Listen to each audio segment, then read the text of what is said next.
40,000 मुसलमानों को आसाम त्रिपुरा, चाहे वो हिंदू हो, मुस्लिम हो, सिख हो, ईसाई हो, हिंदुस्तान को ये सब जो नए नए कानून बनाना चाह रहे थे कि वक्त में असेंबली, पार्लियामेंट और बल्दिया के इलेक्शन करवाए जाएंगे। क्यों करवाए जाएंगे? ताकि इनको फायदा हो जाए। मेरे अजीज दोस्तों और बुजुर्गों, अपने इत्तेहाद को मजबूत रखिए। याद रखिए, सरजमीन हैदराबाद पर आपकी एक अलहदा सियासी क़यादत है जिसको आपके हमारे बुजुर्गों ने बरसों से मजबूत किया है।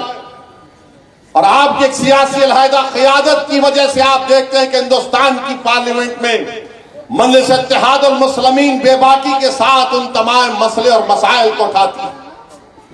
हालिया पार्लियामेंट का सेशन हुआ, हमारे आईन के, संविधान के 75 साल को मनाया गया। जब मैंने पार्लियामेंट में उठकर कहा कि 1962 दिसंबर में श्रीनगर में अल्लाह के रसूल सल्लल्लाहु अलैहि वसल्लम के मुंह मुबारक की चोरी हुई थी, पूरे मुल्क में दंगा हुआ, और उसके बाद मौजूदा बंगाल जो हमारे मुल्क में है, वहां से 8 लाख मुसलमानों को जबरन मौजूदा बांग्लादेश में धकेल दिया गया। तो कई लोग यकीन नहीं किए, मेरे घर पर आए, बोले आपने कहा कैसा है? मतलब ये सबूत है, ये कागज है हुकूमत हिंद का उस वक्त का, बताओ झूठ है क्या? ये खामोश हो गए। पुरानी पार्टी के बड़े चाहने वाले भी थे, बोले ये कहां से निकाल के लाते आप? मैं सच्चाई को बता रहा हूं। 8 लाख आज आसाम में लोगों को फॉरेनर्स कैंप में डाला जा रहा है। अरे 1960 में पंडित नेहरू के मरने से 1-1.5 साल पहले 40,000 मुसलमानों को आसाम त्रिपुरा से ये कहकर उस वक्त के ईस्ट पाकिस्तान में ढकेल दिया गया कि ये पाकिस्तानी है। बताइए मेरे अजीज दोस्तों और बुजुर्गों, यही तो मैं आपसे अर्ज कर रहा हूं कि अपने अलहदा सियासी शनाख्त, क़यादत को मजबूत आपने किया है, इसको और मजबूत रखिए। सवाल मेरे असदुद्दीन अवैसी या मुमताज अहमद खां का नहीं, आज हम हैं कल नहीं रहेंगे, दुनिया का निजाम है। मगर मुल्क के हालात, अगर कोई उम्मीद लगा कर बैठा है कि नहीं नहीं अच्छे हो जाएंगे, मैंने पार्लियामेंट में कहा, बाहर भी कहा, 240 बीजेपी लाई, ये नफरत की कामयाबी है, मोहब्बत की कामयाबी नहीं है। उस वक्त भी लोग यकीन नहीं किया, आज भी कह रहा हूं आपको। ये सब जो नए नए कानून बनाना चाह रहे थे कि वक्त में असेंबली, पार्लियामेंट और बल्दिया के इलेक्शन करवाए जाएंगे। क्यों करवाए जाएंगे? ताकि इनको फायदा हो जाए।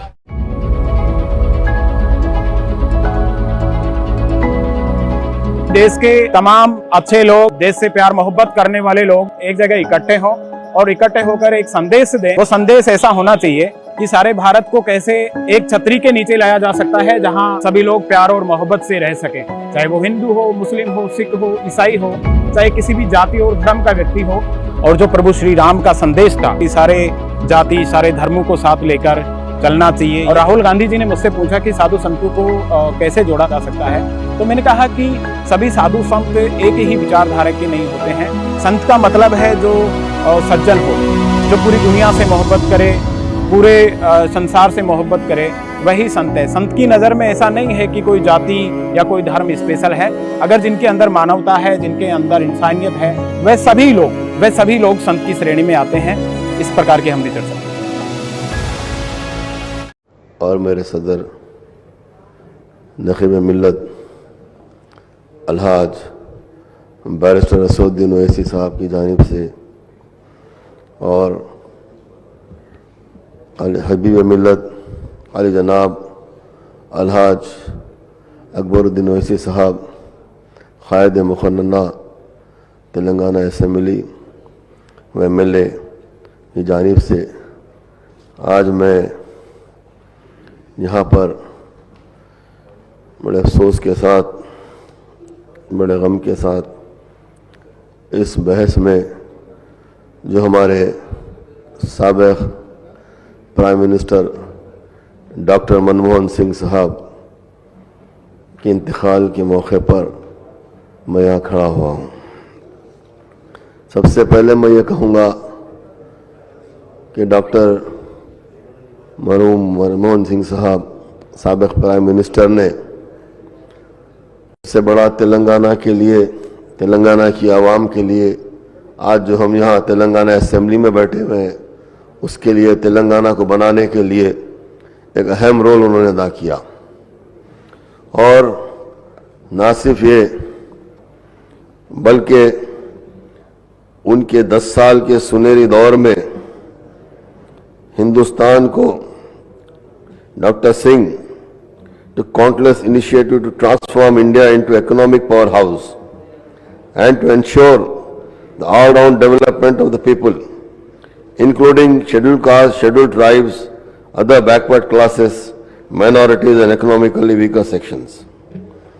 इस तरह के कई काम इन्होंने अंजाम दिया। प्राइम मिनिस्टर रहकर भी ऐसे कई काम इन्होंने अंजाम दिया। फाइनेंस मिनिस्टर रहकर भी इन्होंने बेहतरीन काम अंजाम दिया। जिस भी ओहदे पे फायज रहे, गवर्नर आरबीआई के रहकर भी इन्होंने काम किया। मैं अगर यहाँ पे दोहराना शुरू करूँ तो काफ़ी टाइम लग जाएगा।